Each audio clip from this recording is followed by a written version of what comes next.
Negara Indonesia secara statistik seringkali disebut sebagai salah satu negara fatherless atau ketidakhadiran sosok ayah tertinggi di dunia. Yang mengejutkan, kita bahkan berada pada peringkat ketiga di dunia. Istilah ini mungkin terdengar asing dan teknis, tapi bagi jutaan Gen Z dan milenial di Indonesia, ini adalah luka yang benar-benar nyata. Ini bukan tentang mereka yang ayahnya sudah tiada atau meninggal dunia, ini tentang sebuah fenomena yang lebih kelam.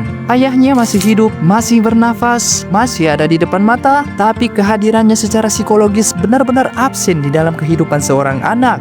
Selama puluhan tahun, sistem sosial dan budaya kita telah melakukan sebuah malpraktik besar-besaran. Kita dididik dalam sebuah narasi patriarki yang cacat, yang mengatakan bahwa tugas laki-laki hanyalah menjadi mesin pencetak uang, bahwa cinta seorang ayah cukup diwakili oleh struk transferan bank, biaya sekolah yang lunas, atau motor dan HP baru saat ulang tahun. Akibatnya, kita tumbuh menjadi sebuah generasi yang cacat secara emosional, sebuah generasi yang mempunyai kompas hidup, tapi kompas itu rusak. Kita melihat banyak anak muda hari ini yang sukses secara materi, tapi haus akan validasi. Mereka yang gila pamer di media sosial, mereka yang terjebak dalam hubungan toksik, hingga mereka yang takut mengambil resiko besar di dalam hidup. Jika kita tarik garis lurus ke belakang, akarnya seringkali sama. Lubang besar di hati yang seharusnya diisi oleh bimbingan, ketegasan, dan kasih sayang seorang ayah. Kita akan melakukan investigasi yang lebih mendalam, membedah bagaimana sistem ekonomi, tekanan sosial, dan konstruksi budaya di Indonesia sengaja menghilangkan fungsi ayah di dalam rumah. Kenapa negara dan stakeholder seolah-olah membiarkan fenomena ini terjadi? Siapa yang paling diuntungkan ketika sebuah generasi tumbuh tanpa figur pelindung? Dan benarkah tanpa kita sadari, kita sedang mewariskan kutukan fatherless ini ke generasi berikutnya?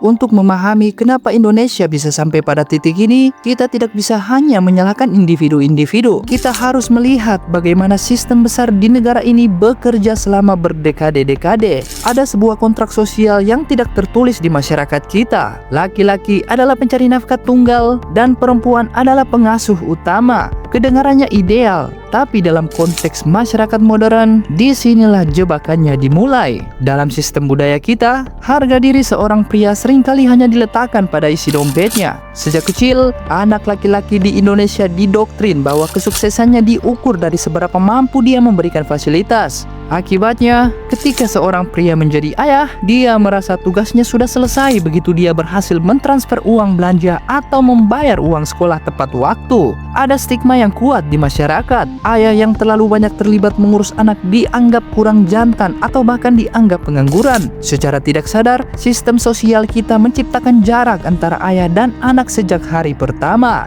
Ayah menjadi sosok yang asing di rumahnya sendiri karena budaya kita tidak memberikan ruang bagi pria untuk menjadi rapuh atau menunjukkan kasih sayang secara emosional. Mari kita telah secara objektif bagaimana seorang ayah bisa hadir secara psikologis jika sistem ketenaga kerjaan kita tidak mendukungnya.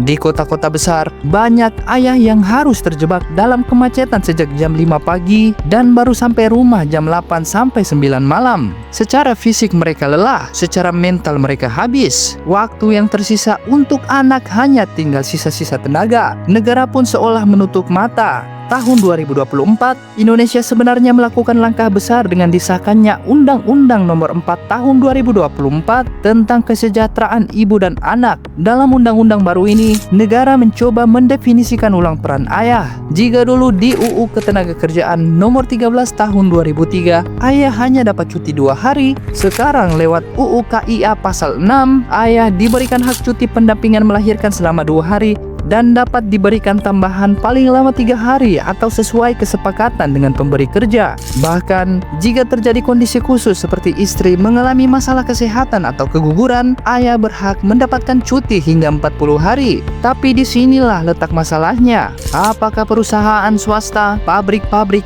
atau UMKM di luar sana benar-benar mau menjalankan ini? Di tengah sistem ekonomi yang sangat kompetitif, banyak ayah yang justru takut mengambil hak cutinya karena pernah khawatir dianggap tidak loyal atau performanya turun. Negara memberikan aturan, tapi sistem pasar tetap menuntut produktivitas tanpa henti. Dampaknya adalah lahirnya fenomena shadow father. Ayah ada secara fisik, tapi suaranya tidak terdengar, pendapatnya tidak ditanya, dan perasaannya tidak diketahui.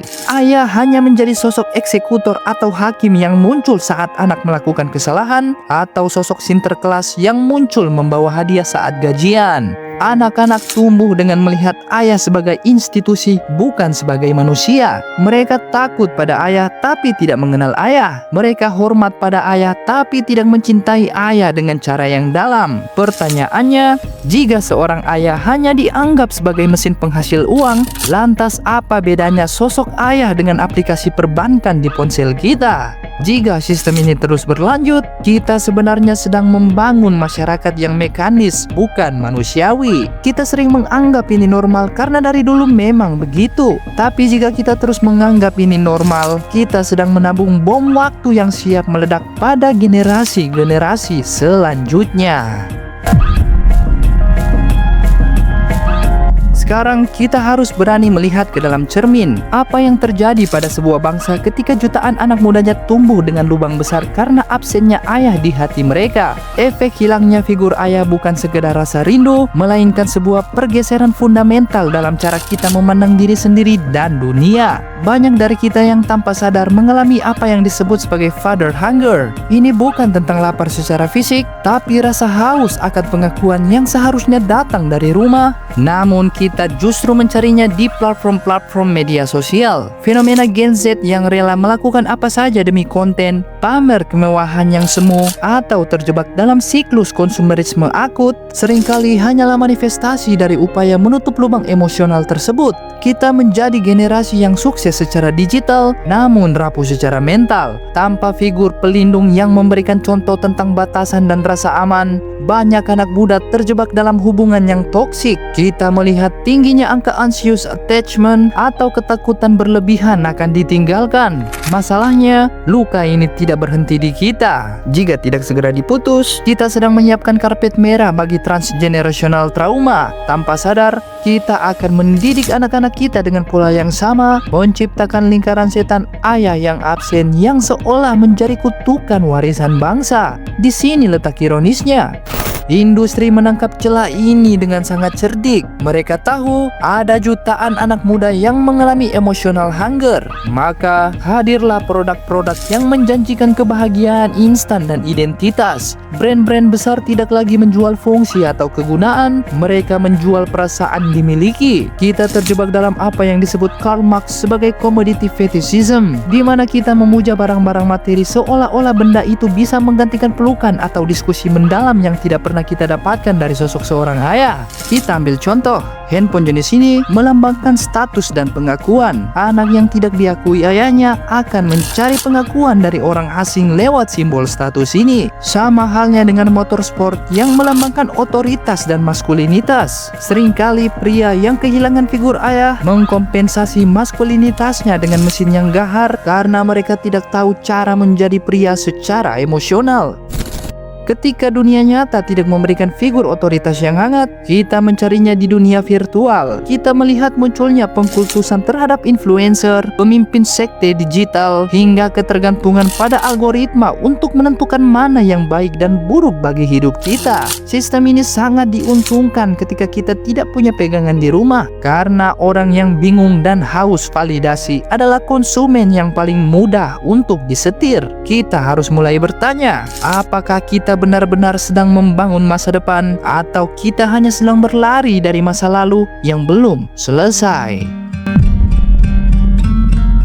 Pernahkah kalian bertanya-tanya kenapa iklan-iklan asuransi, bank, atau bahkan kopi seringkali menampilkan sosok ayah yang sempurna, bijak, dan pelindung? Ini adalah strategi emosional branding. Industri tidak sedang menjual fitur produk, mereka sedang memproyeksikan sosok yang tidak kita miliki di rumah. Mereka menciptakan narasi bahwa dengan menggunakan produk mereka, kita bisa menjadi atau mendapatkan keamanan yang seharusnya diberikan oleh seorang ayah. Karena kita tumbuh tanpa bimbingan strategis dari figur ayah, kita seringkali merasa tersesat dalam mengambil keputusan-keputusan besar. Disinilah muncul industri self-help yang eksploitatif. Kita dibanjiri oleh kelas-kelas parenting, seminar motivasi, hingga kursus menjadi pria sejati yang berbayar mahal. Kita terjebak dalam paradox of choice, di mana semakin banyak pilihan guru atau mentor di internet, semakin bingung kita menentukan jati diri. Industri ini tumbuh subur karena mereka tahu kita sedang mencari sosok otoritas untuk diikuti, sesuatu yang seharusnya kita dapatkan secara gratis di meja makan.